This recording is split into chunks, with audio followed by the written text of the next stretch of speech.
Hey everybody, I'm back with just a really quick update on my Wraithknight. I have got the base completed and I'm just at a point where I have the majority of the model painted, primed, painted, and a varnish ready to do an oil wash and to start doing some detail work.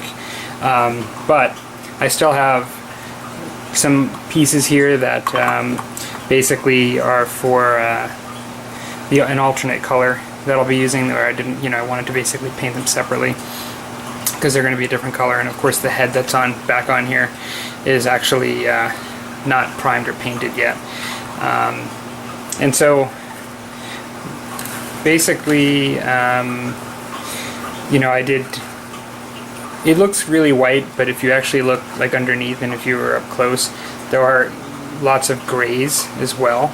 Not so much the feet, because that's just unpainted, because I'm not going to paint the bottoms, because it'll be coming up and off the model a lot, and I just didn't want to for that reason. But essentially it is like gray underneath, and like a lot of the weapons have like a variation of being gray underneath to whiter on top, just to have a bit of a zenith effect.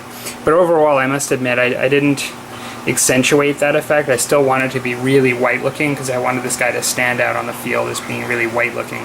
Now I am going to have the oil wash, which will go into the lines of the model just hopefully, and I don't really want it to cover all the white because I want to maintain that light look, and so I'll be really diluting it very thin and working hard to maintain that effect.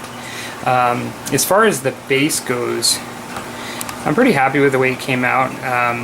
I used weathering powders on this, and I really like using weathering powders. I've used them before, but I used 3 different weathering powders on this, and I used sand and pebbles and foam and tufts of grass to get this effect. But initially it was painted gray, and I really feel I was able to achieve like a dark brown, gray, and lighter, varying shades of lighter brown, to show depth on the base by using multiple weathering powders. The weathering powders I used, were Vallejo's weathering powders, and I used a bit of a sandy light brown, a dark brown, and a gray slate, and with those 3 I was able to kind of get this effect.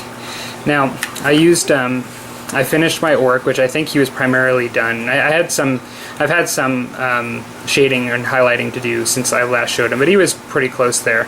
One of the things that I did do is I used Tamaya's translucent red to show blood effects, and so he's got blood coming out of this hole like in his chest.